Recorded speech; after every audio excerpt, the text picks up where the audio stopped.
नमरूद एक ताकतवर और मगरूर बादशाह था जिसका जिक्र तारीख, बाइबल और इस्लामी रिवायत खुसूसन हज़रत इब्राहीम अलैहिस्सलाम की दास्तान में मिलता है। इसकी शख्सियत जुल्म, तकब्बुर और खुदा से बगावत की अलामत के तौर पर मशहूर है। नमरूद कौन था?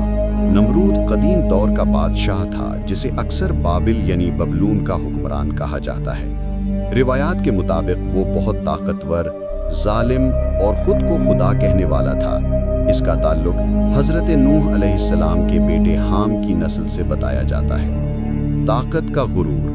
नमरूद ने अपनी सल्तनत को जंगों के जरिए वसी किया। वो कहता था कि जिंदगी और मौत मेरे हाथ में है। लोगों को मजबूर करता था कि वो इसे खुदा माने। नमरूद और हज़रत इब्राहीम अलैहिस्सलाम। इसकी सबसे मशहूर कहानी हज़रत इब्राहीम अलैहिस्सलाम के साथ मुकाबले की है। मुनाजरा। हज़रत इब्राहीम अलैहिस्सलाम ने उसे बताया कि अल्लाह ही हकीकी रब है। नमरूद ने बहस करते हुए कहा, मैं भी जिंदा करता हूँ और मारता हूँ। हज़रत इब्राहीम अलैहिस्सलाम ने जवाब दिया कि अल्लाह सूरज को मशरिक़ से निकालता है, अगर तू खुदा है तो इसे मगरिब से निकाल कर दिखा। नमरूद लाजवाब हो गया। आग में डालने का वाक़या। नमरूद ने इब्राहीम को जलाने के लिए एक बड़ी आग तैयार करने का हुक्म दिया। आग इतनी बड़ी थी कि लोगों ने मंजनीक के जरिए हज़रत इब्राहीम अलैहिस्सलाम को इसमें फेंका। अल्लाह ने हुक्म दिया, आए आग, इब्राहीम पर ठंडी और सलामती वाली हो जा।